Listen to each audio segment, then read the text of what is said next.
So we are an online booking solution for tour and activity operators, also tourism boards. We are powered from Interlaken, a very small mountain town in Switzerland, which sets us apart in one way. Another way that we're different is our team. We all love to travel. We span a huge amount of the globe in both our remote work and our travel. So you can see there our team travel map from 2016, which is quite impressive. Another way we stand out is our content. So our marketing team is really focused on publishing research reports, blog posts, ebooks. All of those you can find on the link there. And it's all completely free. So it's a huge way that we get people into our marketing funnel. In the wider tour and activity industry as well, it's becoming much more content focused. So if you want to speak to me about that, go ahead. So in terms of ROI of software, I think getting online is no longer the hard question. We did some research, and DMOs are spending 56% of budgets on digital activities. For operators, it's pretty similar. I think the real question is how you go about it. So one other question there is, do you buy from a SaaS company or do you build your own? In terms of building custom software solutions, you get more chance of getting exactly what you want. But once you build it, you're stuck with it, and it's extremely expensive. There's no such thing as a perfect solution a lot of the time for what you want. I think one analogy, I skied a lot as a kid. My mum was a ski instructor in the Pyrenees. And although we skied a huge amount, she refused to buy us boots because our feet were going to grow. So I think for your business as well, you need like that wiggle room. You need to be able to grow and evolve with technology. And if you're adopting software that is going to constrain you, then that's a pretty bad thing. You need to be able to grow with it or switch to another one if needs be. So don't think too far into the future. Think about how you can just evolve. So with a software as a service solution, you get developers that are specialized in your industry. So especially with booking solutions like TrekkSoft, our team is entirely focused in tours, activities, and attractions. So we're in day-to-day contact with operators. We know their pain points, and that's the same with our support and our training. Software has to keep getting more powerful, otherwise like that company becomes obsolete, obviously. So another thing is lower entrance costs.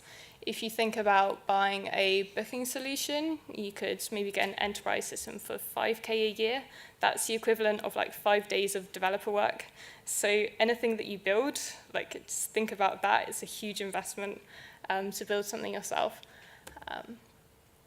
Another thing that's becoming way more important is distribution. We did a distribution report at TrekkSoft last year, and only 40% of operators that we spoke to are using OTAs to sell their tours. But of those that are using OTAs, 69% report higher bookings from it. And they tend to be working with, on average, like 3 or 4. Viator is by far the most used by operators, which isn't really a surprise. If you are going to build your own system, distribution is a real problem area. Trying to build your own API connections is a big, big challenge. It's a huge challenge for us as a software company. It takes us a long time to launch things. But SaaS solutions do make it much more affordable and easier to connect to whatever you want to connect. So at TrekkSoft, we're currently working on a Zapier integration. So that will make it much easier to connect your booking solution to any other solution. Okay. Yeah, so one quick case study. So our biggest DMO partner at TrekkSoft is Fjord Norway. They looked for booking solutions for 3 years, which is a long, long time. They eventually chose us. Their main aim was to make Norway much more collaborative.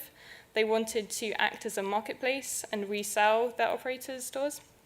and also encourage cross-selling amongst operators in the region.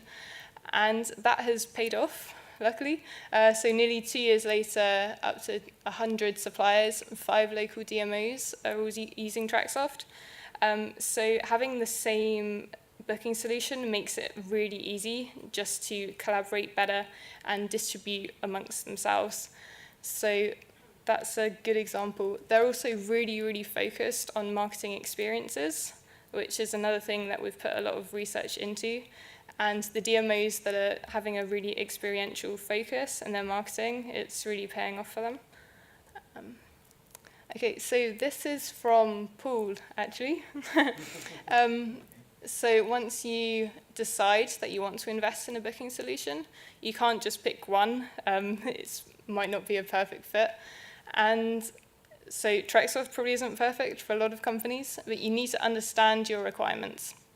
Once you've done that, you can start making a shortlist of suppliers and then really think about how you're going to go about dealing with the supplier. So a request for a proposals document comes in useful there. And I'd like to emphasize as well, like when you're investing in any software, just try and get on the phone with them and speak to them. They have a sales team whose job it is to see if it's a good fit for your business and just really grow them. Ask like as many questions as you can and think about if it will improve your processes. Okay, and there's always room for negotiation, almost always. One other point, when you're thinking about what you need, try and think more about the results than the process. Because especially like in tourism, I think it's quite easy to get stuck in how things have always been done. And you need to think more about like the results that you want, rather than just replicating what you've always done. So if you try and do analog things in a digital environment, that's often problematic. So really try and challenge yourself and your requirements. Think about what you think you need and why you need it. Because the more features that you're looking for, the higher the cost, the higher the complexity. And not just for you to learn, but also to teach to others. Okay. Also, we deal with a lot of businesses that think that they are super, super unique and that their problems, their business model has never been done before. Often we can point them in the direction of someone who has a very, very similar problem and they've managed to solve it, whether with our software or someone else's. So just be open to learning from others and just try and just adapt what Mike said and just listen to what's going on in the industry, pay attention to all the publications that are out there, and just be open to getting inspired and being a bit innovative in your approach. Yeah, so nowadays only really the real fringe cases have a justified case to consider a bespoke system and make their search for software super complicated. So I spoke to our CTO about this, and he said that if you want to build your own software, you have to be able to justify about $1 million annual budget to build and maintain. It's a big, big spend, and we speak to some people who want a all-in-one booking, ERP, accounting, and marketing platform, which is a bit crazy, really. And I think nowadays there are so many solutions on the market, you can find something and keep it fairly simple. So just try not to make life super complex for yourself. How to tell if it's worth it? So I think you can look for the results in the obvious places, so your bookings, suppliers, guest satisfaction, and just thinking about how it makes life easier. So are you more efficient? Do you need less staff? Are you collaborating better as a destination? So this is one case study from Interlaken Tourism. So there are clear results in the net sales, but I think a lot of it wasn't so much numerical. They saved a lot of time, having live inventory simplified things. So I think it's good to look on a more macro level, as well as the real business reporting, and think about how it makes more room for the big picture, thinking about where your business wants to go, and really drilling down on the essential things. Yeah, so that's more of the same. And I think back to the distribution point earlier, any software should make your business more sustainable. And yep, so it's always a good idea to think about opening up new channels, online and offline, and strengthening others. Never rely too much on any one source or market, if possible. Yeah, so to finish up, I think software investment is a pretty good idea. You can't escape software now in tourism or any other industry. A big thing is focusing on experiences, and software should be able to make that easier for you. Also balancing your distribution network. So if you use a channel manager, that makes things easier.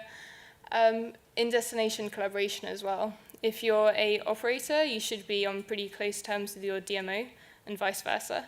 I think the most successful destinations at the moment are becoming much more close-knit, and the DMO is playing a key role in empowering their suppliers to get further online and adopt a solution for booking.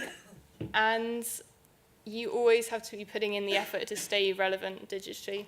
So our latest research report was into how DMOs are remaining relevant in the digital age, and a lot of them are experiencing a lot of barriers to this, but they're working really hard to address that. So I think I put here, yeah, the top one, our research report. We spoke to quite a lot of DMOs.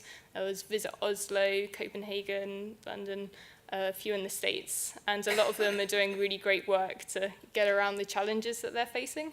A lot of the time it's trying to get the suppliers online, but we're seeing that work for a lot of them. And there's also another report on distribution and our travel trends report. So if you get the slides, you can download these, they're all free. And if you have any questions at all about TrekkSoft content or our startup in the Swiss Alps, feel free to just reach out and ask any questions. I'll be happy to help you out. Thanks.